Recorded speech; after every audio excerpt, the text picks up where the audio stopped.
9일에는 이 북한 이 핵미사일 문제로 오랫동안 이 줄다리기 하였던 이 북미 정상이 5월에 여러분도 소식 들었겠지만 정상회담을 한다고 하였습니다.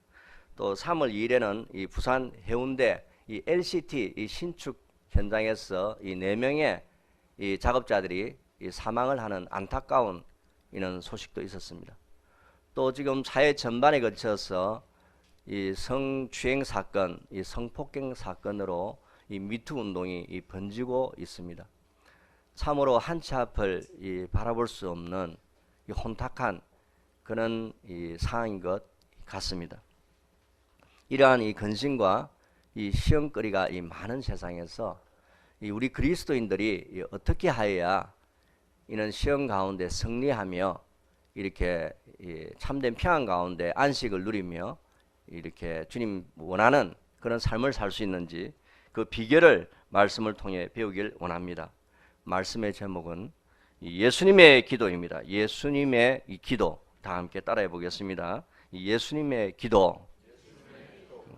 이 누가복음 22장 1절에 보면 말씀의 배경이 이 유월절입니다. 유월절은 여러분도 아시죠? 이 어린 양으로 오신 예수님께서 이제 얼마 후면 이 인류의 죄를 대속하기 위하여 이 모든 이 능욕을 다 짊어지고 이 십자가에서 물과 피를 다 쏟으시고 이 처절한 이 고통을 이 당해야 되는 그런 순간을 이 목전에 두고 있습니다. 바로 어둠의 세력들과 싸워야 하는 이 치열한 이 영적 전쟁의 이 길목에 있는 것이죠. 그러한 이 절체절명의 순간에 이 예수님을 따르는 제자들은 어떤 행동을 하였습니까? 누가복음 22장 24절을 다 함께 읽겠습니다. 누가복음 22장 24절 말씀입니다. 시작.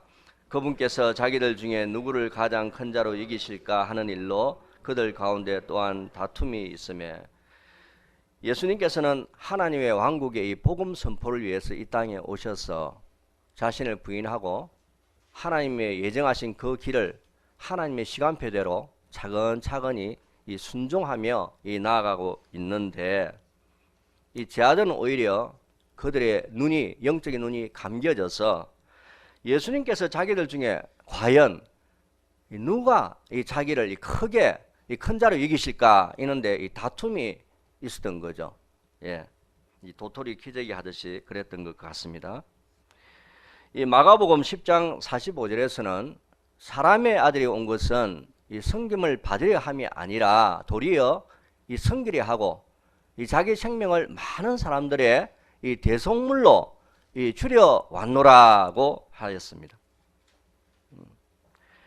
그러나 이 제자들은 누가 가장 큰 자인가 하는데 관심이 있었고 마음이 이 높아져 있었기 때문에 영적인 이 눈과 이 귀가 이 닫혀져 있었습니다. 교만은 이 하나님의 역사의 가장 큰 걸림돌입니다. 이사야서 이 14장 이 12절을 보면 이 루시퍼가 나옵니다. 이 루시퍼 이 타락한 천사장이죠. 사탄이 이 하나님의 별들 위로 올라가서 이 자신의 왕자를 높이려 했을 때 사탄은 땅에 떨어지고 말았습니다. 또한 창세기 3장에서 이브도 이 강귀한 뱀이 이브에게 찾아와서 이 속삭였죠. 이 선악을 알게 하는 나무의 실과를 먹는 날에는 너희가 이 신들과 같이 되어서 이 피조물인데 창조물인데 이 신들과 같이 되어서 이 눈이 열려서 이 하나님과 같이 된다는 말에 이 쏘가 넘어가서 이 교만이 들어오니까 이 교만을 인해서 이 넘어간 거죠. 이 속임수에. 이처럼 이 교만은 이 멸망의 이 지름길입니다. 하나님께서 가장 싫어하시는 것이 바로 이 교만입니다. 높아지고자 하는 마음이죠. 누가복음 22장 26절을 다 함께 읽겠습니다. 22장 26절 말씀입니다. 시작. 너희는 그리하지 말지니 너희 가운데 가장 큰 자는 어린 자와 같고 어떠면 자는 승리는 자와 같을지니라. 세상에서는 어떤 사람이 대우를 받죠? 높은 지위에 있는 사람, 이 권세를 가지고 이 높은 사람들이 큰 소리 치며 인정을 받습니다. 이 군대든 사회든 직장에 어디든 이 삼각형의 이 구조로 되어 있습니다. 삼각형의 구조. 그렇기 때문에 이 권력의 정점은 맨 꼭대기 위에 있는 사람들이 다 결정을 합니다. 예를 들어서 한 회사의 그 최고의 결정권자는 이 사장이 가지고 있죠. 또 이 한 나라의 이 최종 이 통수권자도 마찬가지로 이 대통령이 쥐고 있습니다. 그러나 하나님의 왕국에서는 어떻죠? 하나님의 왕국에서는 이 역삼각형입니다. 이 피라미드처럼 삼각형이 역삼각형, 거꾸로 된 거죠. 내려오면 내려갈수록 이 많은 사람들을 섬깁니다. 이 하늘나라에서는 하나님께서는 어린아이와 같이 겸손하고 예수님처럼 이 섬기는 자를 사용하십니다. 많이 내려가면 내려갈수록 많은 사람들을 섬길 수 있지 않습니까? 예, 그는 역삼각형 구조로 되어 있습니다. 마찬가지로 저희 교회가 더욱더 낮아져서 높아지면 사람을 섬길 수가 없지 않습니까? 그렇기 때문에 낮아져서 많은 혼들을 섬기며 또 우리 지체들 간에도 서로 사랑하며 아끼주며 그렇게 성령 안에서 하나 되어서 그런 예수님의 사랑의 성품을 닮아가는 그런 아름다운 교회가 되길 원합니다. 제 아들이 이 육신의 길을 걷고 있을 때 예수님께서는 어떤 길을 걷고 있었습니까? 본문 말씀 누가복음 22장 39절을 다 함께 읽겠습니다. 본문 말씀 누가복음 22장 39절 말씀입니다. 시작. 그분께서 나가사 늘 하시던 대로 올리브산으로 가시매 그분의 제자들도 그분을 따라갔더니 주님께서는 왜 올리브산으로 가셨습니까? 예, 기도하러 갔습니다. 올리브산에. 올리브산은 참고로 말하면 주님이 이 성천하신 곳이고 또 주님이 재림의 때에도 이 올리브산으로 온다고 하셨습니다. 의미가 있는 곳이죠. 여기서 주목할 부분은 어떤 부분입니까? 늘 하시던 대로, 늘 하시던 대로. 오늘 처음 오신 분인데 굉장히 말씀이 깨어있고 밝은 분인 것 같습니다. 너무 감사하네요. 그의 예수님의 기도의 첫 번째 특징은 뭡니까? 늘 하시던 대로입니다. 늘 하시던 대로. 예수님은 어떤 이 특별한 일이 있을 때 기도하신 것이 아니라 습관적으로 항상 꾸준히 지속적으로 이 기도를 하였습니다. 예수님께의 기도는 어떠한 이 특별한 의식이나 어떤 색다른 일이 아니라 예수님께서는 기도는 바로 이 삶이요 호흡과도 같은 것이었습니다. 예수님께서 기도는 일상이요 자연스러운 것입니다. 마가복음 1장 35절을 다 함께 읽겠습니다. 마가복음입니다. 마가복음 1장 35절 말씀입니다.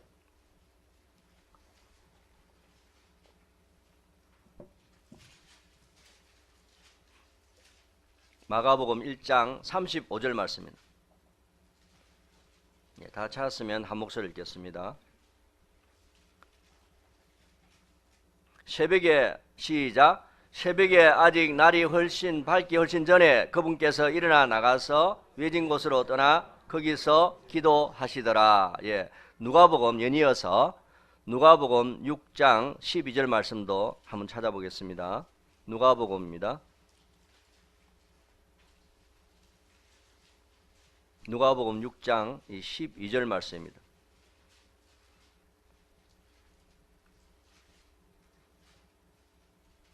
네, 6장 12절 말씀 시작. 그 무렵에 그분께서 기도하러 산으로 들어가사 밤새도록 하나님께 기도하시니라. 여기서 보면 예수님께서는 날이 밝기 훨씬 전에, 동이 트기 전이죠. 그 외진 곳으로 떠나 홀로 주님께서는 기도하는 것은 골방이 있었다는 것입니다. 우리가 골방이라는 것은 어떤 산이나 어떤 이런 그 위치가 중요한 것이 아니라 하나님을 엄밀하게 만날 수 있는 그곳이 바로 골방입니다. 그런 장소가 있었다는 거죠. 또 밤이 새도록, 밤이 맞도록 주님께서는 기도하셨습니다. 그 주님은 기도의 모범이 되십니다. 예수님께서는 이 수많은 사역을 하셨죠. 많은 아픈 자들도 고치시고 또 말씀도 선포하시고 가르치시고 그런 육신을 입었지 않습니까? 예수님께서도. 그러나 그는 피곤한 사역 가운데서도 하늘로부터는 이 기도의 능력을 덧입었던 것입니다. 예수님의 이 사역의 원동력이 무엇입니까? 바로 이 말씀과 이 기도의 능력입니다. 습관적인 이 기도입니다. 이 본문 39절 후반절을 보면 이 예수님의 제자들도 그분을 따랐지만 그들은 기도하지 아니했습니다. 몸은 예수님 뒤로 따라왔지만 그들은 기도하지 아니했습니다.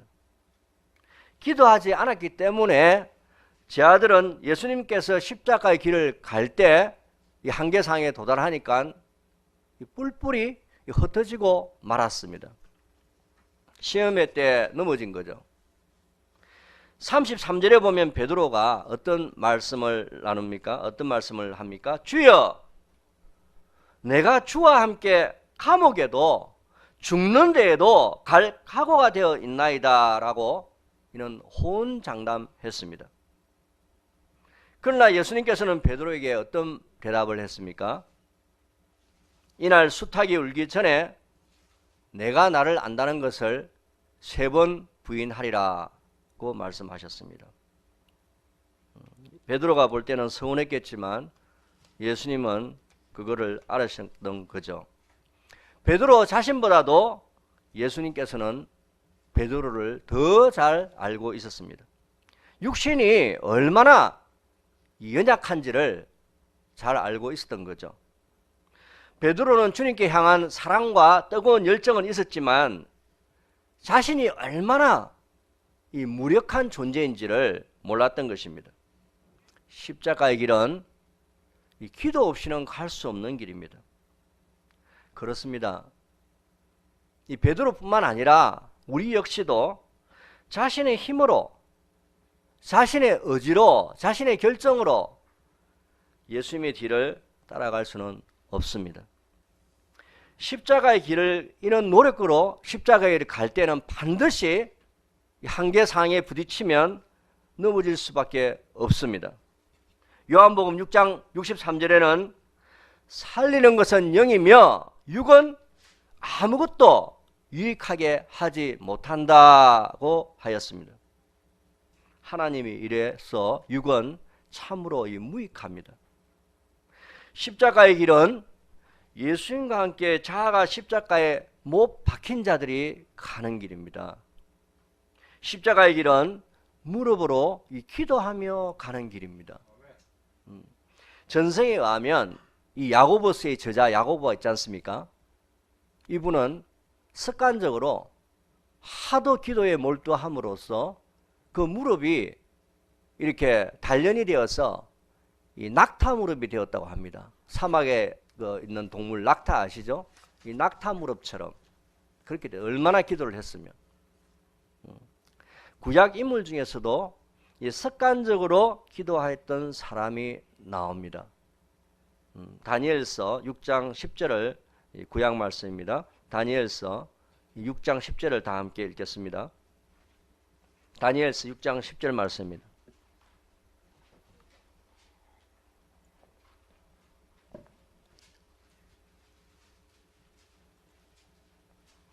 다니엘서 6장 10절 말씀.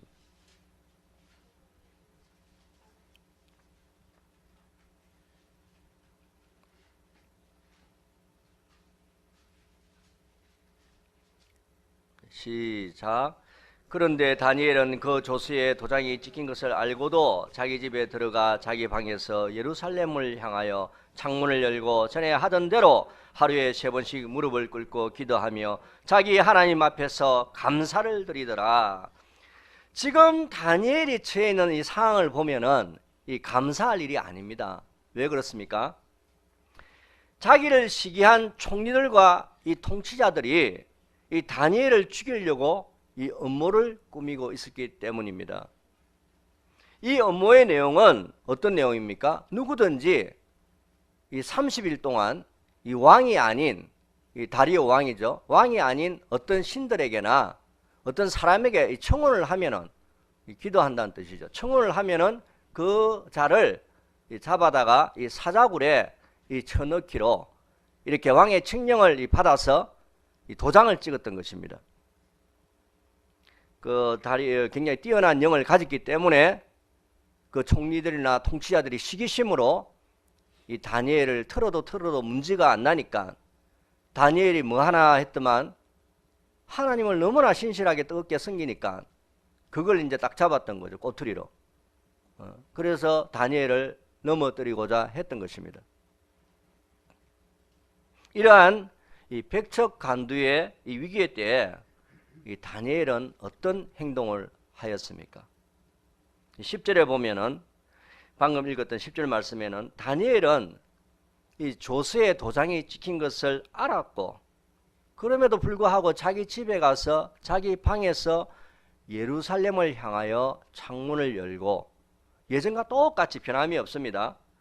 예루살렘을 향하여 창문을 전에 하던 대로, 이 중요한 거는 전에 하던 대로 이 말씀이죠. 주목할 말씀은 전에 하던 대로 하루에 3번씩 무릎을 꿇고 기도하며 자기 하나님 앞에서 또 중요한 말씀이 뭡니까?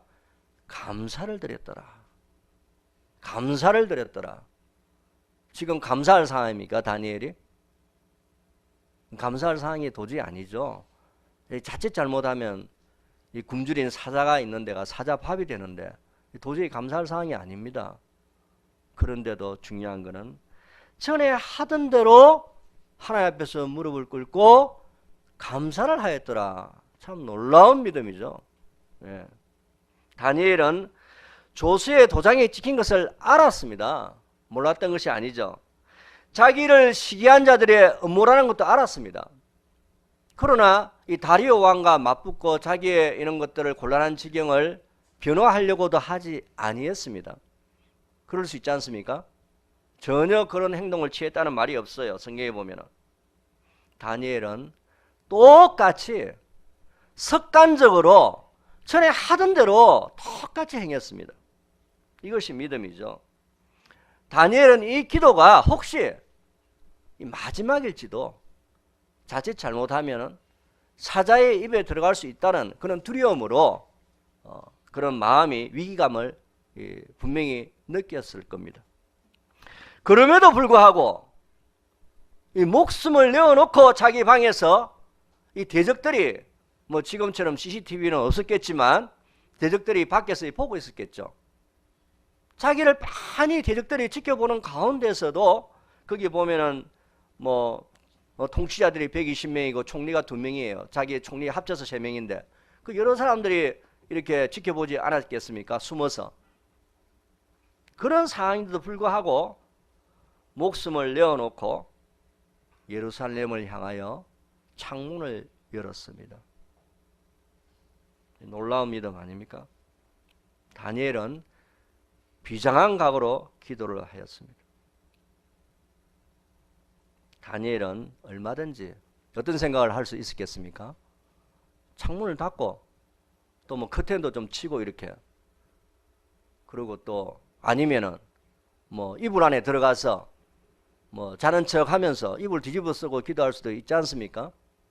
또 하루 3번 기도하는 거를 이 대적들이 자는 시간이나 이 밤중이나 한밤중이나 새벽녘에 일어나서 기도는 해야 되겠고 이때까지 해왔으니까 그때 살그머니 자는 척 하면서 뒤척거리면서 뭐 얼마든지 기도하는 척 할 수 있었겠죠. 기도하는 척이 아니라 기도할 수 있었겠죠.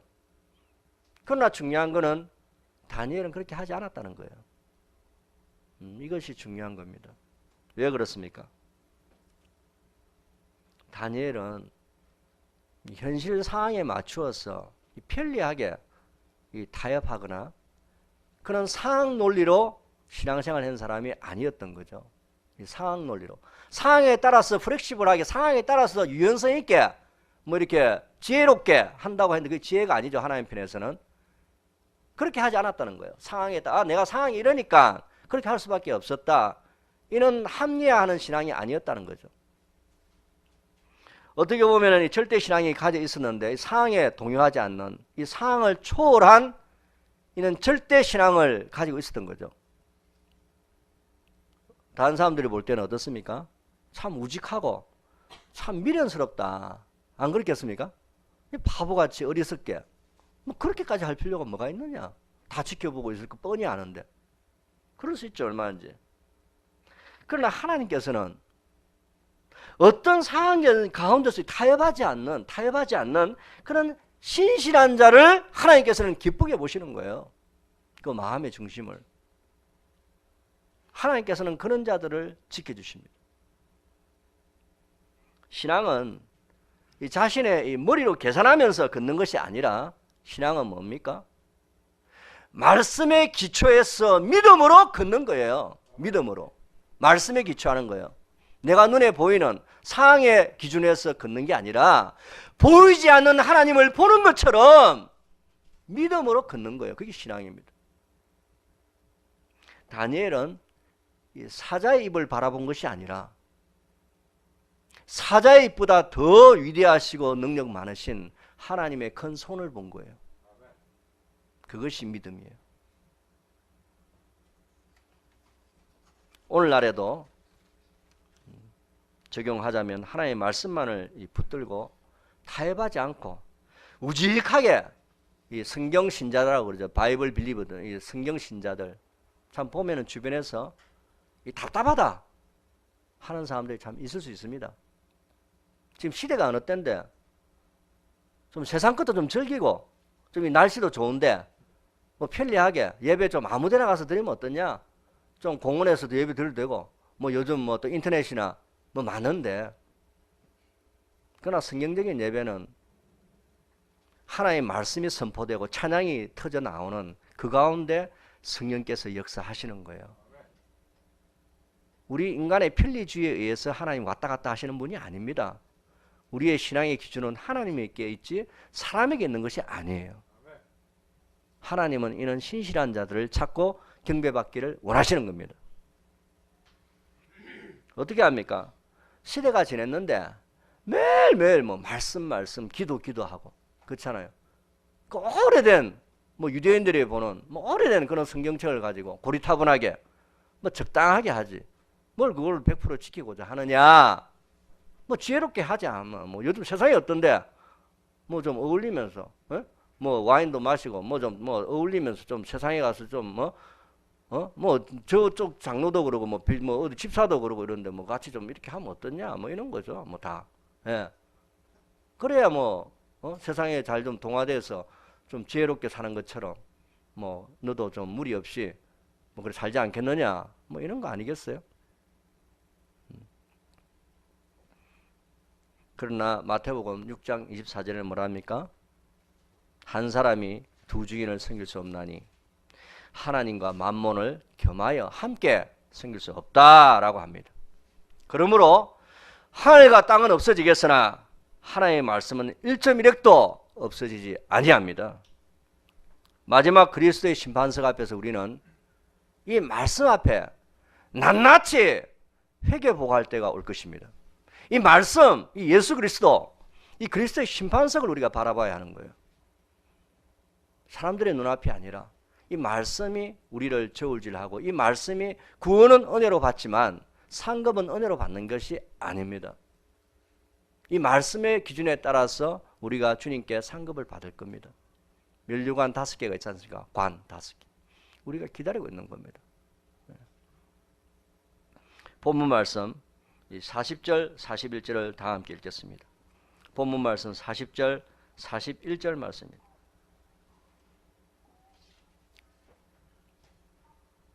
시작. 그분께서 그곳에 계시면서 그들에게 이르시되 너희가 시험에 빠지지 않게 기도하라 하시고 그들에게서 물러나 돌을 던지면 닿을 수 있는 곳으로 가사 무릎을 꿇고 기도하며. 둘째, 예수님의 기도의 특색은 어떤 게 있습니까? 무릎을 꿇고 기도했다. 이거는 뭐 어떤 드러나는 어떤 몸의 어떤 형태가 될 수도 있지만 이 마음 중심을 더 초점을 맞추면 좋겠습니다. 무릎을 꿇고 기도했습니다. 그냥 뭐 서서 기도하고 성경에 여러 가지가 있습니다. 엎드려서도 기도하고 기도하는 자세가 중요한 건 아니죠. 그러나 여기서 무릎을 꿇고 기도했다는 것은 뭘 뜻할까요? 제 아들은 이 무릎을 꿇고 기도할 때 깊은 잠을 자고 있었지만은 주님은 이렇게 무릎을 꿇고 기도하고 있었습니다. 주님은 십자가 앞에서 안절부절하거나 근심하지 않아야 했습니다. 무릎을 꿇는다는 것은 이 완전한 복종을 의미합니다. 완전한 복종. 뭐 무릎을 겉으로만 꿇고 마음은 복종 안 하면은 그거 하나만 하죠. 그게 아니라 무릎을 꿇는다는 것은 항복하는 거예요. 하나님께 대한 완전한 복종을 의미합니다. 또 무릎을 꿇는다는 것은 전적으로 자신을 죽은 자로 이기며 모든 것을 하나님께 맡기는 것을 말하는 겁니다. 무릎을 꿇는다는 것은 오직 믿음의 대상이 하나님 한 분께만 있다는 것을 의미합니다. 자신의 이 무능함을 본 자만이 이 하나님께 자신을 내어드릴 수 있고 이 진정한 이 기도하는 무릎을 가질 수가 있습니다. 자신이 뭔가 하는 것이 아니라 자신이 아무것도 아닌 존재라는 것을 창조주 하나님 앞에서 아는 자만이 하나님의 절대 주권 가운데 자신을 온전히 드릴 수가 있는 것입니다. 그들은 응답받는 기도의 능력을 체험한 자들인 것입니다. 비행 청소년에서 예수님을 만난 후 이 브리스톨 고아들의 아버지라고 불렸던 사람이 있습니다. 이 사람은 독일 태생의 영국 목회자였던 조지 뮬러라는 사람입니다. 네, 여러분도 잘 알 줄 압니다. 고아들의 아버지죠. 이 사람은 어떤 삶을 살았습니까? 그 사람은 굉장히 가난했어요. 너무나 가난했지만 살아있을 때 5만 번이나 하나님께 대한 이 기도의 이 응답을 받던 사람입니다. 그런데 이 사람은 중요한 것은 뭐냐면 습관적으로 하나님께 꾸준히 습관적인 기도를 했다는 거죠. 그리고 기도의 능력을 어떻게 체험했냐면 사람들에게 부탁하지 않았다는 거예요. 주변에 돈 있는 복지가들이나 사람들 찾아가서 도와달라 이런 말을 한 게 아니라 중요한 것은 하나님께 무릎 꿇고 기도하고 하나님께서 어떻게 일하실 건가 여기에 초점을 맞추고 기도를 했다는 거죠.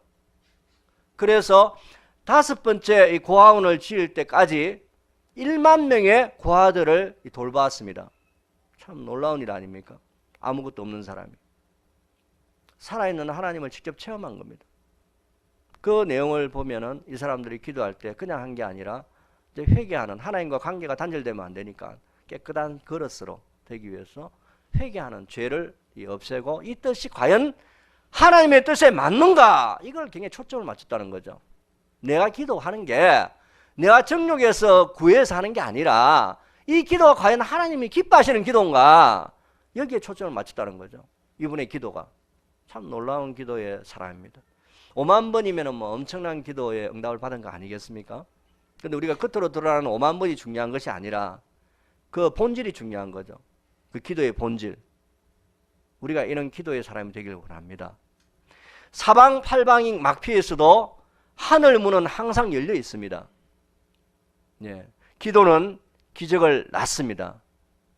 어떻게 보면은 우리가 기도하지 않기 때문에 이 하늘나라에 하나님께서는 기도를 응답하려고 많은 선물을 쌓아두었는데 우리가 너무 기도를 게을르게 하기 때문에 그 선물이 하늘에 잔뜩 쌓여 있을지도 모릅니다. 예수님은 이 무릎을 꿇고 전심으로 기도에 몰입했습니다. 전심으로 기도에 몰입했다는 것은 깊은 이 기도를 들어갔다는 거죠. 기도에 깊이. 뭐 얕은 물가에서 찰랑거리면서 기도한 게 아니에요. 잠깐 뭐 이렇게 어떤 사람은 밥 먹다가 기도는 해야 되고 전심 때 내가 그리스도인인데 뭐 이 머리 만지는 것처럼 이렇게 한번 닦는 것처럼 하면서 기도하는 척하면서 뭐 이런 게 아니라는 거죠. 깊은 기도를 했다는 깊은 기도. 주님은 세상 풍파가 흔들 수 없는, 세상 풍파가 흔들 수 없는, 요동치 않는 하나님의 완전한 평강에 하나님의 품 안으로 안긴 거예요. 완전한 하나님의 세계 안에 밀착돼가 기도는 그런 세계예요. 완전한 하나님의 세계에 들어갔습니다. 사탄의 세력이 넘볼 수 없는 전능하신 하나님의 통치 가운데 이 빛의 세계로 들어갔습니다. 그 주님과 교제하면은 이 사랑의 그 향기, 이게 달콤하잖아요. 우리 연인들 사이에도 연애할 때 엄청나게 보고 싶고 그렇잖아요. 뭐 밥 먹지 않아도 배부 부르고 이렇지 않습니까? 여러분들 하나님과 교제할 때 이런 체험을 가진 적 있습니까? 밥 먹지 않아도 주님과 교제하면 너무 배가 부르고 너무 주님 만나고 싶고 뭐 예배당에 잠깐 와서 뭐 이 예배 드리는 것도 중요한 거지만 주일날 이렇게 참 감사하고 중요한 거지만 그거보다도 이 자신의 기도의 골방에 평소 때 기도의 골방이 뭐 다락방이든 어디든 그게 중요한 게 아니라 그는 집안에서든 어디든 그 기도의 골방이 있느냐 이거죠. 자기와 하나님과 엄밀히 만나는, 우리가 연애할 때 또 누구 연인들 만날 때 뭐 다 공개적으로 하지 않지 않습니까? 그렇잖아요. 엄밀하게 만나잖아요. 하나님과의 만나는 이런 엄밀한 공간이 있나 이거죠. 이 엄밀한 주님과의 달콤한 사랑을 이 밥 먹지 않아도 배부른 것처럼 연애할 때 그런 데 있었을 거 아닙니까? 한 번은, 한두 번 정도는. 그런 것처럼 주님과의 엄밀한 이런 사랑의 교제가 있냐 이거죠. 이게 바로 기도, 이게 살아있는 신앙 아닙니까? 이 머리로, 이 지식으로 하는 게 아니라 주님과의 정말 인격적인 사랑이 오가는 거죠. 그게 기도죠. 그게 주님과의 교제. 뭐 일방적인 주님 앞에 떼쓰는 게 아니죠. 뭐 주님이 우리 뭐 빚을 지고 매일 뭐 은행 창고 뭐 잔고 가지고 있는 은행 지점장도 아니고 그렇게 막 요구하고 이게 아니죠. 주님과 교제하는 거예요. 긴밀한 교제, 사랑의 교제. 너무 달콤하잖아요. 밖에 있으면서 나 주님 만나고 싶은데 주님 기도해야 되는데 이런 마음. 예배드리러 올 때도 마찬가지고. 네. 그는 달콤한 주님과의 깊은 이 기도의 세계로 들어가길 원합니다. 그 맛을, 기도는 다른 거 필요 없습니다. 뭐 기도하는 책을 본다고 해서 되는 것도 아니고 그냥 기도하면 되는 거죠. 간단한 겁니다. 사랑하는 사람 만나듯이 너무너무 쉬운 겁니다. 있는 모습 그대로 주님께 나아가는 거죠. 주님 너무 사랑하니까, 나를 구원하신 주님이 너무 감사하니까 그 감격에 못 이겨서 그 사랑이 만나면 만날수록 깊어지는 거죠. 그 사랑이. 사람은 실망시킬 수 있고 사람은 등 돌릴 수 있고 사람은 상처 줄 수가 있어요. 그러나 주님 앞에 나를 내려놓는 것은 상처받을 일이 없어요. 주님은 우리를 결코 실망시키지 않습니다. 주님은 우리의 기도를 기다리고 계세요. 주님은 기다리고 있는데 우리가 주님께 잘 안 가는 거죠. 주님을 기다리게 하는 거죠. 깊은 기도를 통해서 주님과 날마다 이런 사랑이 깊어지길 원합니다. 본문 42절을 다 함께 읽겠습니다. 본문 42절 말씀입니다. 중요한 오늘 핵심 구절 말씀입니다. 42절 시작. 이르시되 아버지여, 만일 아버지의 뜻이거든 이 잔을 내게서 옮기시옵소서. 그러나 내 뜻이 아니었고 오직 아버지의 뜻이 이루어지기를 원하나이다 하시니, 예수님의 기도의 세 번째 특성은 뭡니까? 그러죠. 예, 굉장히 중요한 말씀입니다. 오직, 다른 거 여러 가지 있어요. 내 기도 제목, 내 생각들, 내 할 거 많지 있잖아요. 엄청 많잖아요. 나도 뭐 요구할 것도 개인적인 생각도 있고 자기의 어떤 장래 희망도 있고 꿈도 있고 뭐 가족들 뭐 챙길 거 엄청 많지 않습니까? 뭐 친지들까지 뭐 말하면 뭐 할 말이 굉장히 많겠죠. 그러나 이게 중요한 게 뭐예요? 오직. 여러 가지 있지만 내 뜻 있습니다. 있지만 그게 나쁘다는 게 아니라 오직 아버지의 뜻이 이루어지기를 원하나이다. 이게 오늘 말씀 주제고 핵심이에요. 응답받는 기도의 핵심이 여기 있습니다. 오직 아버지의 뜻이 이루어지기를 원하나이다. 우리가 이걸 찾아야 됩니다. 예수님의 기도는 이 철저히 이 자기를 부인하는 기도였어요. 자신의 꿈이 있지만, 자신의 생각이 있지만, 쓴 잔을 피하고 싶었지만 그걸 다 내려놓고 오직 아버지께 순종하는 기도를 드린 거예요. 믿음은 말로 아멘이 아니고 신앙이라는 것은 삶으로 아멘을 하는 것입니다. 삶으로. 삶이 안 따라주는 신앙, 그 주님 모실 때 정말 그 형식적인 그런 바리새인과 같은 그런 신앙이 자칫 잘못하면 누구라도 그렇게 될 수가 있는 거죠. 예수님도 육신을 입었기 때문에 할 수만 있다면 이 십자가의 쓴 잔을 피하고 싶었습니다. 예수님도 육신을 입었기 때문에 사마리아 여인 가기 전에 그 중동에 그 땡볕에서 털썩 주저앉고 목마르다 하시고 물도 나에게 물 좀 달라 하시고 그런 육신을 우리가처럼 똑같이 입었습니다. 예, 그렇기 때문에 십자가에 못 박힌 게 주님은 하나도 안 아프셔 그게 아니죠. 주님 우리가 똑같은 고통을, 우리가 똑같은 육신을 입고 있었던 거죠. 이 땅에 오셔서. 예. 그렇기 때문에 주님은 이 십자가의 고난의 선잔을 할 수만 있다면 피하고 싶었습니다. 주님도. 그러나 오직 그걸 내라는 거죠. 피하고 싶었지만 그 선잔을, 그 본인의 죄가 아니고 죄 없인 예수님께서 누명을 쓰신 거 아닙니까? 오물을 뒤집어 쓴 거잖아요. 인간의 모든 오물을. 본인은 죄가 없었지만 주님께서는 그 오물을 다 뒤집어 쓴 거잖아요. 그 얼마나 괴로웠겠습니까? 육신도 괴롭지만 그 정신적인 고통을 한번 생각해 보세요. 그리고 또 하나님과의 사랑의 관계가 그 순간만큼은 단절되잖아요. 그래서 주님께서 십자가의 치료 중에서 마지막에 뭐라 합니까? 엘리 엘리 라마 사막다니, 나의 하나님 어찌하여 나를 버리셨나이까? 그렇게 십자가에서 외치지 않습니까? 인간의 모든 저주를 주님께서는 그 순간만큼은 아들 하나님을 보지 않았던 겁니다. 모든 저주를 다 십자가에서 예수님께 다 쏟아부은 겁니다. 얼마나 그 고통이 괴로웠겠습니까? 그런 선잔을 주님께서는 할 수만 있다면 피하고 싶었는 거죠. 주님께서도. 그러나 주님은 어떻게 이 십자가의 선잔을 이겨냈습니까? 기도함으로 이겼어요. 기도함으로 순종했습니다. 기도함으로. 이 기도의 세계가 있었던 거죠.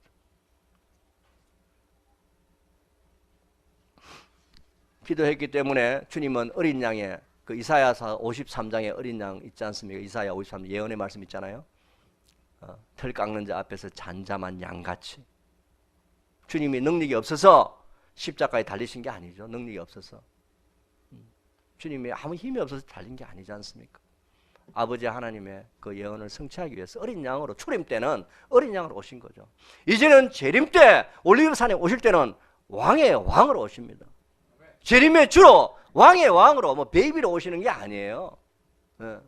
불꽃 같은 눈으로 주님께서는 왕의 왕으로, 입에서 금이 나간다 그러잖아요. 주님은 그런 위대한 만주의 주로 오십니다. 이제는 재림의 주로. 천주교 뭐 가면은 뭐 이렇게 동상 같은 거 있잖아요. 베이비. 예, 그런 거 아니죠. 놀라운 주님이십니다. 예, 우리가 이런 주님을 모시는 거잖아요. 만주의 주, 만왕의 왕. 예, 우리가 보통 사람들이 아니죠. 하나님의 자녀지 않습니까? 예, 우리 이런 아이덴티티가 있기를 원합니다. 사랑하는 여러분, 우리의 기도는 어떠합니까? 예수님의 기도에 비교해서 우리는 어떤 식의 기도를 합니까? 또한 어떤 자세로, 어떤 마음가짐으로 기도합니까? 우리 기도 많이 하지 않습니까? 많이 하든 적당히 하든 기도나 하시지 않습니까? 내 뜻을 관철시키기 위해서 내 생각, 내 꿈, 내 야망 뭐 이런 거를 관철시키기 위해서 주님께 이렇게 기도합니까?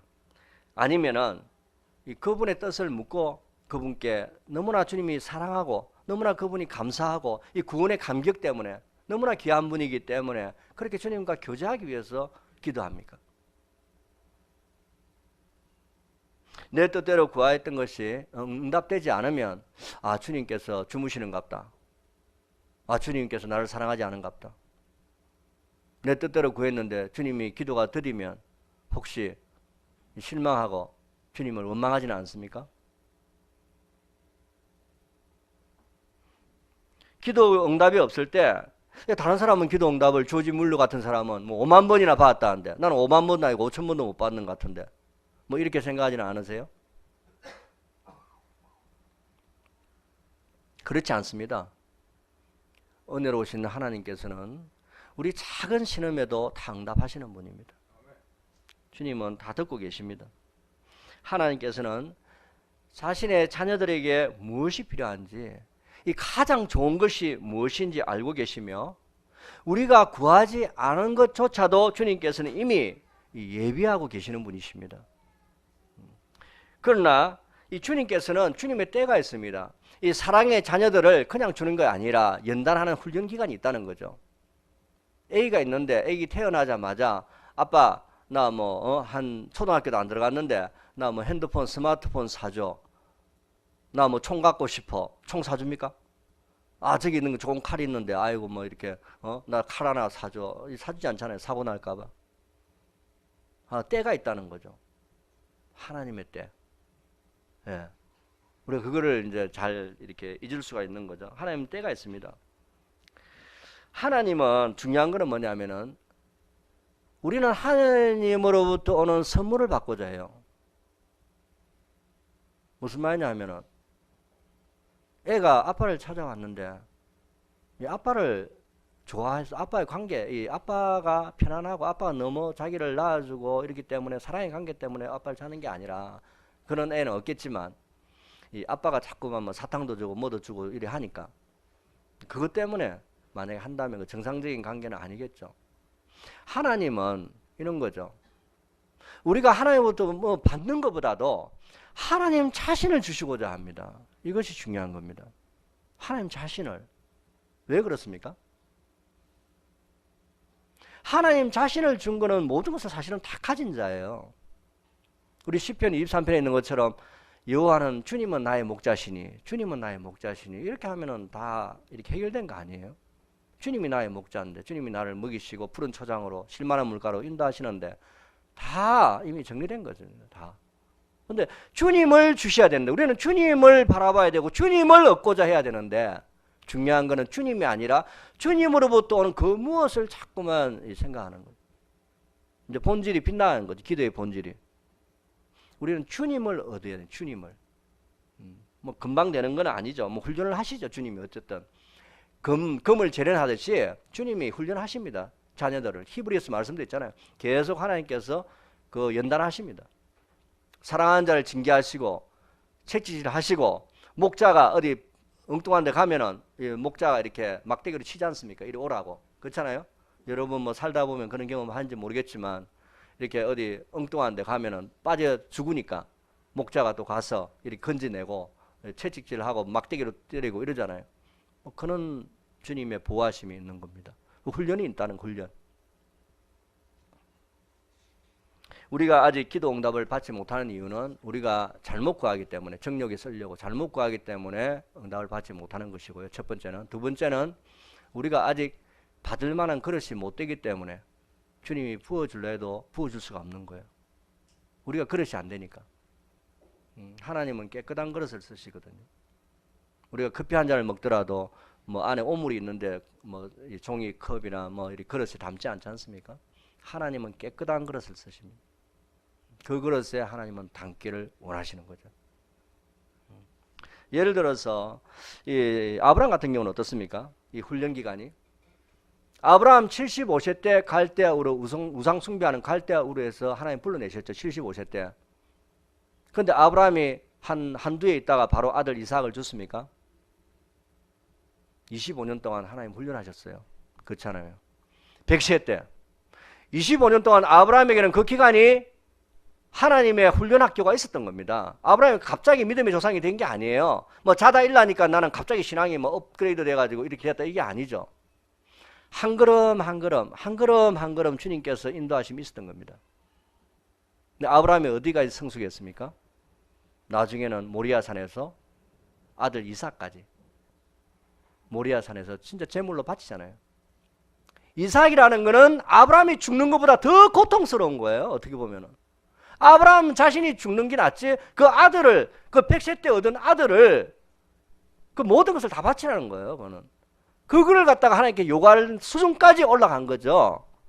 그때 하나님께서 그 아들 취합니까? 안 그럽니다. 칼을 들고 정말로 제물로 칼을 들고 제물로 드리려 하니까는 하나님이 급해지신 거죠. 아브라함아 이제 됐다 내가 이제 너를 마음은 너가 이제 알겠다. 이제 하나님께서 합격 통지서를 그때 주십니다. 하나님은 우리의 이 훈련하는 인도 과정이 있습니다. 갑자기 어느 날 뭐 어디 가서 은사주의 집회 가가지고 갑자기 뭐가 이래 그게 아니에요.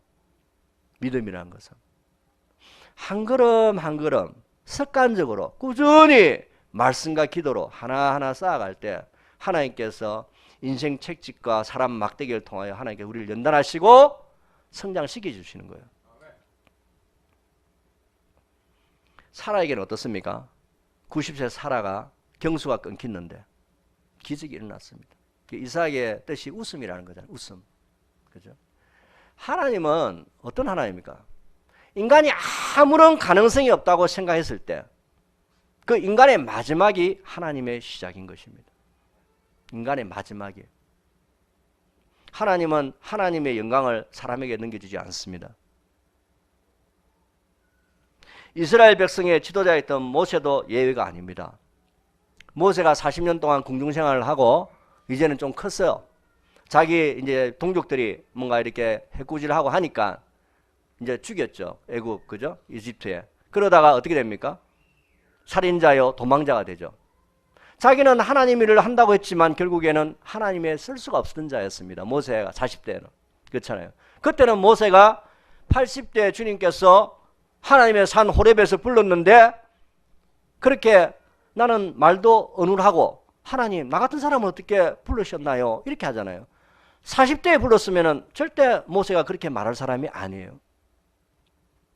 장인 이드로의 집에서 40년 동안 깎이고 자기가 완전히 내려놓고 바닥까지 갔을 때 하나님께서 떨기나무에서 호렙에서 하나님께서 모세야 내가 선 곳은 거룩한 곳이니 신을 벗고 주님이 떨기나무에서 만나주시잖아요.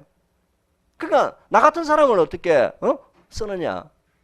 나는 말도 못하고 아무것도 못하는 능력 없는 사람이다. 하나님 그럴 때 하나님께서 모세의 지팡이를 주시고 하나님이 이적을 보이시고 쓰신 거예요. 하나님은 인간의 낮아질 때 아무것도 할 수 없는 자라고 자신에 대해서 모든 것을 내려놓을 때 그때 하나님이 일하십니다. 이스라엘 백성들도 마찬가지입니다. 이스라엘 백성들이 가나안으로 바로 갈 수도 있었죠. 그러나 바로 갈 수도 있는데 며칠도 거리도 안 되는 곳을 하나님께서는 40년이라는 세월 동안 광야에서 뺑뺑이를 돌리신 거예요. 40년 동안. 그래가지고 20살 미만의 계수된 자 외에는 여호수아와 갈렙 외에는 못 들어가잖아요. 그죠? 이 가나안을 다 멸하잖아요. 그 불평과 원망, 믿음 없는 세대들을. 그렇잖아요. 하나님이 왜 더디 응답하시는가? 이것이 중요한 것이 아니라 중요한 거는 우리가 어떤 하나님에 대해서 믿음의 자세를 가지고 어떤 기도로 하나님께 교제하고 하나님 뜻이 무엇인지 이게 분별하지 못하기 때문에 인생이 자꾸 꼬이는 거고 광야 생활을 오래 하는 겁니다. 내가 왜 광야 생활을 오래 하고 사방팔방 막혀 있느냐 생각을 곰곰이 해보면 그것이 하나님께 문제가 있는 게 아니에요. 아까 말씀대로 하나님 뜻을 분별하지 못하기 때문에 하나님의 훈련이 안 끝났다는 거예요. 그게 하나님의 신호입니다. 너 아직 안 됐어. 너 아직 내가 볼 때는 그 믿음의 양이 차지 않았어. 하나님이 쏟아 붓고 싶어도 붓을 그릇이 안 되는 거예요. 왜? 그릇이 다 깨어져 있고 더러우니까. 어떻게 하나님께서 그런 그릇에 부어주시겠어요? 준비가 안 됐으니까 하나님이 응답 못 하시고 계속 훈련을 하는 거예요. 훈련을. 그러니까 훈련을 빨리 끝낼 수 있는 방법은 뭐냐? 오늘 그 비결이 있잖아요. 오직 아버지의 뜻이 이루어지기를 원하나이다. 아버지 뜻을 찾는 거예요. 그게 현명한 사람이에요. 자꾸 내 뜻 고집하니까 이게 자꾸 꼬이는 거잖아요. 안 풀리잖아요. 광야에서 매일 뺑뺑이 돌잖아요. 다람쥐 쳇바퀴 돌듯이 매일 죄짓고 회개하고 죄짓고 회개하고 이게 이스라엘 역사 구약의 역사잖아요. 하나님께서 용서해주고 하나님 회복시켜주니까 또 죄짓고 유상숭배고 또 하나님께서 용서해주니까 또 살만하니까 복을 주니까 또 이렇게 타락하고 그게 계속 반복되는 사이클이에요. 구약에 있어서. 우리도 비슷하지 않습니까? 그 구약이라는 거울이잖아요. 모형이잖아요. 우리도 비슷한 삶을 살고 있어요. 사실 따지고 보면. 훈련을 잘 받지 못하는 중요한 이유가 있습니다. 그거는 육신이 너무 강하기 때문에 이 자아가 너무 강하기 때문에 우리의 이 본질이죠. 죄악된 속성 때문에 하나님과 뜻과 자꾸 충돌하는 거죠. 하나님의 뜻과 충돌합니다. 우리는 육신 때문에. 전에 말했지 않습니까? 자아와 세상과 이 사탄 중에서 가장 끈질기고 가까이 있는 적이 외부에 있는 것이 아니라 내 자신이 이 자아예요. 이 자아가 하나님 뜻에 자꾸 충돌하는 거예요. 야곱이 이스라엘로 가기까지도 훈련이 많이 필요했죠. 하나님 쓸 수가 없습니다. 야곱 같은 사람들. 그러나 하나님께 훈련할 때 이스라엘로 바뀌잖아요. 그 주님께서 환도뼈를 치시잖아요. 우리는 언제 이 끈질긴 자아는 죽습니까? 어떻게 죽죠, 자아가? 매일 이런 얘기가 나오는데 갈라디아서 말씀 2장 20절처럼 매일 이런 말을 반복하잖아요. 내가 그리스도와 함께 십자가에 못 박혔나니. 그죠? 그러나 이제 내가 사는 것이 아니라 내 안에 그리스도께서 사신 것이라. 나는 지금 내가 육체 안에 사는 삶은 나를 사랑하사 나를 위해 자기를 버리신 하나님의 아들의 믿음으로 산다 그랬는데 실제로 이 암송을 해도 우리는 때마다 이 자아가 살아나잖아요. 자아가 끈질기지 않습니까? 이 자아가 이 안다고 해서 외운다고 해서 이게 그런 거 있죠. 한 가지 덧붙여 말씀드리려면 이 기도를 아는 사람이 있고요. 기도를 하는 사람이 있고 기도의 사람이 있어요. 그게 무슨 말이냐면은 기도하면 좋지 그래. 성경 말씀도 매일 보면 좋지. 말씀은 하나님의 내 발에 등불이라 했으니까 나침판이라 했으니까 그걸 아는 사람이 있고 말씀을 보는 사람이 있고 말씀이 내 것으로 돼가지고 믿음과 합해가지고 체화된 사람이 있어요. 무슨 말씀인지 잘 아시겠어요? 이해가 됩니까? 에? 말씀을 내가 그래 그 말씀 내가 보면 좋지 말씀 뭐 아주 좋은 말씀 다 있으니까 이렇게 생각하는 사람이 있다는 거죠. 첫 번째는. 두 번째는 이 말씀을 알고 이렇게 가까이 합니다. 하는데 이 말씀이 내 안에 내려오지 않아요. 여기만 맴돌려 여기가 맴돌고 내 것이 안 됩니다. 그게 왜 그러냐? 믿음과 합하지 않을 때 이 들을 때 믿음과 합해야 되는데 이 말씀이 믿음과 합하지 않고 내 안에 내 끝까지 내 이 영혼의 깊은 곳에 이 합하지 않는 거죠. 믿음과. 그러니까 말씀이 매일 지식으로만 쌓이고 그림을 그린다면 이 손과 발은 굉장히 이렇게 연약한데 머리만 크게 짊어지고 있는 그런 모습이 될 수도 있는 거죠. 기형이잖아요. 기형. 이게 중요한. 그러나 말씀의 사람은 어떤 사람이냐? 한 말씀이라도 그 말씀이 내 것이 된 거예요. 내 것이라는 말은 뭐냐? 그 말씀이 산 가운데 나를 끌어가는 거예요. 이 말씀이 능력이 돼서. 나는 지금 평안이 없는데 내가 너에게 평안을 주노니 내가 주는 것은 세상이 주는 것 같이 아니하니라. 그런 말씀들이 다 내 것이 되는 거예요. 이 말씀이 차곡차곡 쌓여서 이 말씀이 내 안에 살아서 운동력이 있어서 역사를 하는 거예요. 양날선 금같이 하나님의 말씀은 죽은 말씀이 아니라 살아있는 말씀이라고 그랬잖아요. 이 말씀이 역사하는 거예요. 기도도 똑같은 거예요. 기도하면 좋지. 기도를 하는 사람이 있어요. 누구나 기도합니다. 기도를 하는 사람이 있는 얕은 물가에서 기도의 사람이 있어요. 뭐냐? 하나님과 깊은 교제를 하고 인격적으로 기도를 하는데 허공에 대고 하나님이 아무런 안 듣는 것처럼 메아리도 없는 것처럼 그러니까 우리가 기도하는데 왜 어려움을 겪는 줄 아십니까? 성경을 보면요.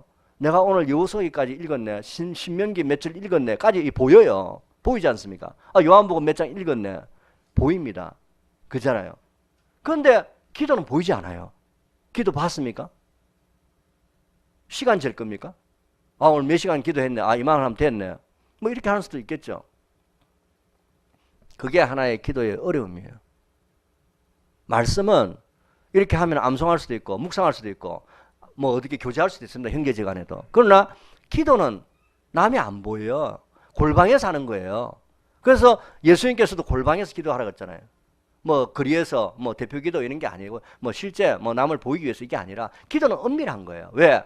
우리는 사랑하는 사람하고도 아까 얘기했지만 은밀하게 사랑하잖아요. 은밀하게. 은밀한 장소에서 사랑하잖아요. 아가서에도 마찬가지고 은밀한 사랑을 하잖아요. 그 은밀한 기도예요. 은밀한 기도. 골방에서. 그러니까 그는 어떤 기도하는 거를 이 맛을 모르니까 기도하는 거를 허공에 대다가 하는 것 같으니까 은밀한 사랑이 없으니까 뭔가 기도하고 싶지가 않은 거예요. 왜? 안 만져주고 느끼는 거고 아무것도 없으니까. 기도는 먼저는 하나님께 회개하는 게 선행돼야 됩니다. 내 안에 죄가 있으면 하나님 응답하지 않습니다. 거룩하신 하나님께서 오시지 않아요. 성령께서 내 안에 계시지만 성령께서 역사하지 않습니다. 먼저는 내가 회개하는 애통한 심령이 되어야 돼요. 하나님은 상하고 애통한 심령에 하나님께서는 임하십니다. 상하고 애통한 심령, 깨어진 그릇에 하나님이 임하십니다.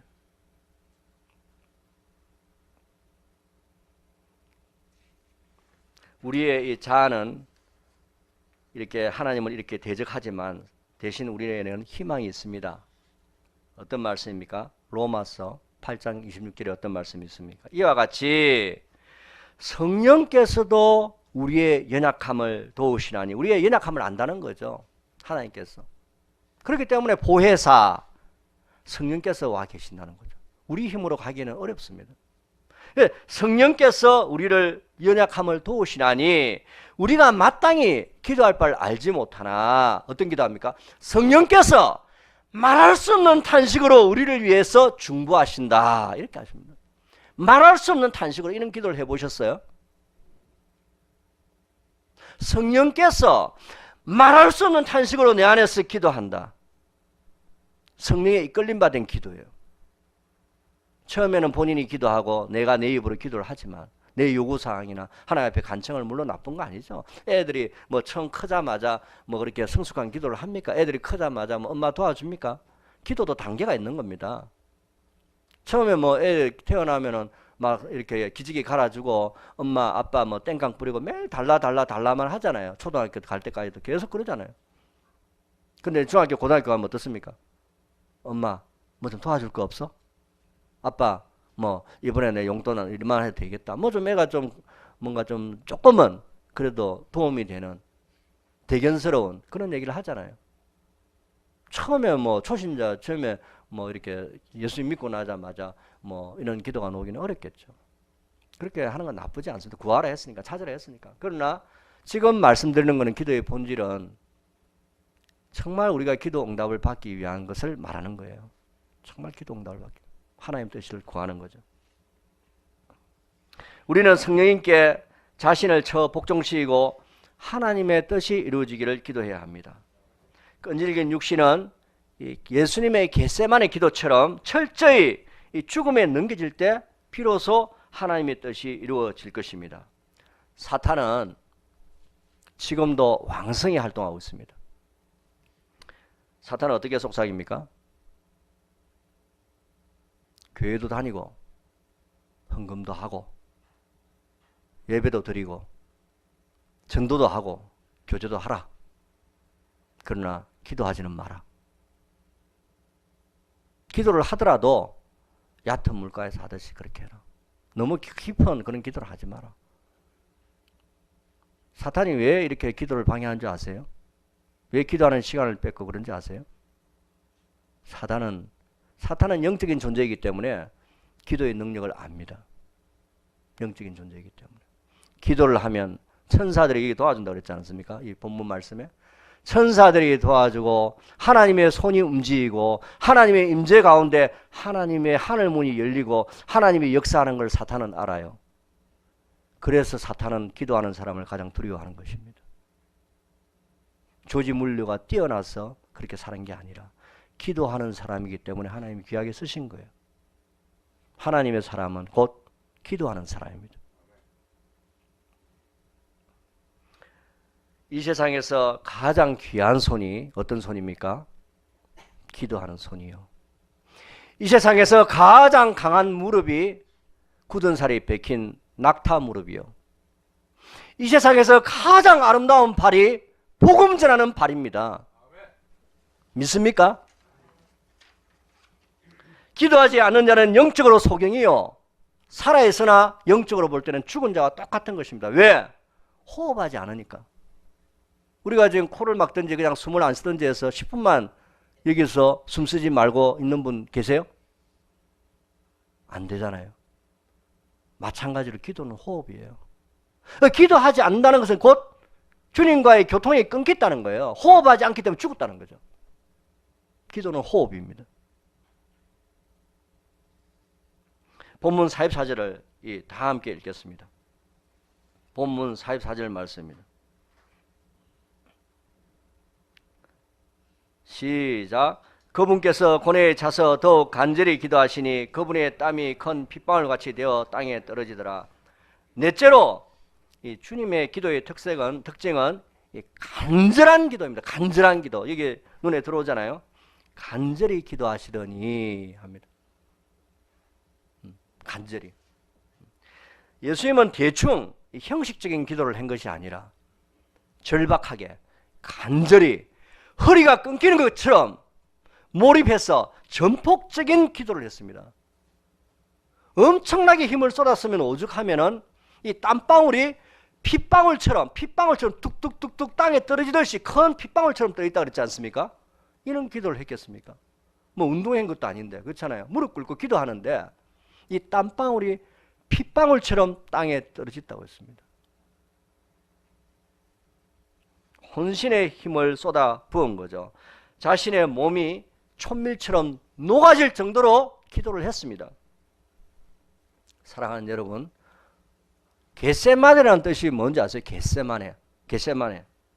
지금 겟세마네 기도를 우리가 보고 있지 않습니까? 배우고 있잖아요. 겟세마네는 이 올리브 기름을 짜는 털이라는 뜻입니다. 올리브 기름을 짜는 털. 올리브는 그 유대인들, 유대인들 이스라엘을 대표하는 올리브, 포도나무, 뭐 이렇게 무화과, 그 세 가지를 대표하는데 그 중에 올리브 나무인데 이 올리브 기름을 짜는 털인데 기름 짜는 털이라는 뜻이 있습니다. 간단하게 말하면 기름 짜는 털. 예수님께서는 겟세마네에서 기름을 짜듯이 고통 가운데 어스러지고 깨어지는 그런 아픔 가운데 기도를 하는 처절한 영적인 전쟁을 하였던 것입니다. 그냥 대강한 게 아니에요. 완전히 몰입해서 자신을 처복종시키면서 영적인 사투를 벌였던 것입니다. 예수님의 이 기도의 승리 끝에 마침내 힘을 얻고 담대히 십자가를 향해 나아갈 수가 있었던 것입니다. 선잔을 할 수만 있으면 피하고 싶었지만 기도한 후에 예수님은 완전히 달라있죠. 180도로. 마태복음 26장 46절에 보면 겟세마네에서는 여기는 그렇지 않은데 마태복음 보면 세 번씩이나 똑같은 기도를 합니다. 세 번씩이나 마태복음에 보면은 세 번씩이나 기도하는데 예수님께서는 기도하시고 나서 나를 위해서 제 아들에게도 기도 요청을 합니다. 그 제 아들이 자고 있는데 그런데 그 기도가 끝나고 나서 어떻게 바뀌는지 아세요? 완전히 다른 사람처럼 담대하게 어떻게 말하는지 아세요? 그 46절에 보면은 일어나라 가자 보라 이는 동사가 연이어서 나와요. 이는 동사가 예수님이 힘이 없어서 그냥 붙들린 게 아니죠. 가룟 유다의 배신에 힘이 없어서 붙들린 게 아니에요. 주님은 스스로가 그 십자가의 길을 몸소 가신 거예요. 그거는 이미 기도로 승리하신 거예요. 이미 십자가 가기 전에 주님께서는 겟세마네에서 이미 영적인 전투에서 이미 결론을 내신 겁니다. 승리의 깃발을 이미 올린 겁니다. 말씀을 정리하겠습니다. 예수님의 기도는 첫째로 아까 이제 정리하자면 첫 번째로 늘 하시던 대로 습관적인 기도, 지속적인 기도를 첫 번째 했습니다. 첫 번째 습관적인 지속적으로 갑자기 뭐 어느 날 갑자기 기도한 게 아니죠. 습관적으로 매일 밥 먹듯이 숨 쉬듯이 호흡하듯이 그렇게 기도했다는 거죠. 두 번째로는 어떻게 했습니까? 무릎을 꿇고 전폭적인 복종을 의미하잖아요. 겸손히 무릎 꿇고 기도했습니다. 겸손히 주님 앞에 내맡기고 십자가에 내준 것처럼. 셋째는 뭡니까? 오직 아버지의 뜻이 이루어지기를 원하는 기도를 했습니다. 십자가에 자기를 내버리고 자기의 뜻이 있지만 자신을 부인하고 아버지의 뜻대로 구합니다. 이럴 때 마음에 평화가 임합니다. 왜 평화가 임하는지 아세요? 이 자아하고 싸울 일이 없거든요. 자기하고. 마음에 평안이 온다는 건 뭡니까? 자꾸 싸울 때 평안이 없거든요. 그런데 이 기도의 세계로 들어가면 마음이 평안이 임해요. 그래서 일반적으로 보통 뭐 사람들 기도 응답 받았다 이미 눈으로 안 보이는데도 그런 거예요. 그게 뭐냐? 내 뜻이 내려놓을 때, 하나님 뜻이 임재할 때, 하나님 뜻이 밝히 설 때 마음이 평안이 임해요. 왜? 더 이상 싸울 일이 없거든요. 내 자아를 내려놓으니까. 그런 단계입니다. 넷째로는 어땠습니까? 간절히 좀 전에 본 것처럼 전력 투구하는 기도를 했습니다. 전력 투구하는 기도. 오늘 네 가지 중에서 다 뭐 기억하면 좋겠지만 한 가지라도 기억한다면 오직 아버지의 뜻이 이루어지기를 원하나이다. 이거 한마디라도 기억했으면 좋겠습니다. 진정한 기도란 결론적으로 내 뜻을 관철하는 것이 아니라 내가 아버지께 요구하는 것도 있지만 그게 더 중요한 것보다도 아버지의 뜻이 과연 어디 있는지 이것을 알고 주님께 순종하는 기도, 이것이 기도 응답의 비결입니다. 사랑하는 여러분, 아까 뉴스에 놓은 것처럼 우리도 이 시험과 근심이 끊이지 않는 참 세상에 어떻게 돌아갈지 모르지 않습니까? 뭐 5월달, 6월달 되면 또 어떻게 바뀔지도 모르고 그렇잖아요. 그는 우리는 한 치 앞도 볼 수 없어요. 그러나 주님은 이 우주에, 이 세상에 이 주관자잖아요. 주님은 다 알고 계시죠. 그러나 이런 세상에 우리가 어떻게 그러면 승리의 삶을 살 수 있습니까? 기도해야 됩니다. 무릎 꿇고. 왜 그렇습니까? 전쟁은 주께 속하였고 모든 것도 다 주께 속하였습니다. 그분의 뜻을 아는 것이 제일 평안 가운데 있는 것이죠. 우리가 기도하는 교회가 되면 좋겠습니다. 우리의 성도 한 분 한 분이 건강하고 가정이 건강하면 교회가 건강한 거예요. 그렇지 않습니까? 한 사람 한 사람이 기도하는 역군으로 기도하는 용사로 일어나면 그 교회는 기도하는 교회가 되는 겁니다. 나 한 사람 빠져도 뭐 어때? 이게 아니죠. 불도 많이 모이고 붙어야 불이 활활 타오르는 거예요. 오순절 날 성령께서 오시기 전에 120문도가 강력하게 마가의 다락방에서 기도할 때 성령께서 역사하십니다. 50일 후에 성령 오셨지 않습니까? 그는 기도 운동이 일어나기를 원하는 것이죠. 미국이나 영국이나 웨일즈 운동이나 평양 대부흥 운동이나 마찬가지로 기도할 때 하나님께서 부흥을 일으켜 주셨습니다. 기도하지 않은 곳에 하나님이 절대로 역사하지 아니하십니다. 왜? 기도하지 않은 사람은 자기의 힘으로 일을 하는 거예요. 기도하는 사람은 하나님께서 일을 하시는 겁니다. 이 교회는 사람의 교회가 아니고 하나님의 교회예요. 하나님의 교회. 하나님의 예수님의 피값으로 산 교회는 하나님의 주인이십니다. 그렇기 때문에 하나님이 통치를 하셔야 되고 하나님이 운행하셔야 되고 하나님이 이끄셔야 되는 거예요. 그러려면 어떻게 해야 됩니까? 무릎 꿇고 기도해야 됩니다. 그분의 뜻을 우리가 구해야 됩니다. 그렇지 않습니까? 그런 기도하는 교회가 되길 원합니다. 그럴 때 2주년을 맞이하는 것뿐만 아니라 우리 한 사람 구원받는 것보다도 이 수원이나 나아가 대한민국뿐만 아니라 전 세계에 기도하는 용사들이 일어나서 선교사들도 파송하고 우리가 나가든지 보내든지 이런 힘 있는 교회가 되기를 원하는 거죠. 우리 하기도 뭐 조그만 교회에서 뭘 이렇게 생각하지 마세요. 조지 물려는 아무것도 없을 때 기도해서 5만 번이나 기도 응답을 받았던 사람입니다. 우리라고 못할 게 어디 있습니까? 똑같은 성령을 받았는데 사도 바울이 받은 성령이랑 내가 받은 성령이랑 여러분들이 받은 성령이랑 성령님이 다 틀리십니까? 성령님은 한 분이세요. 우리가 응답받지 못하는 것은 우리가 구하지 아니하기 때문이요 우리가 믿음이 없기 때문에 못 받는 겁니다. 무릎 꿇고 기도하는 겸손한 자들 되길 원합니다. 히브리서 5장 7절 말씀을 다 함께 읽고 마치겠습니다. 히브리서 5장 7절 말씀입니다.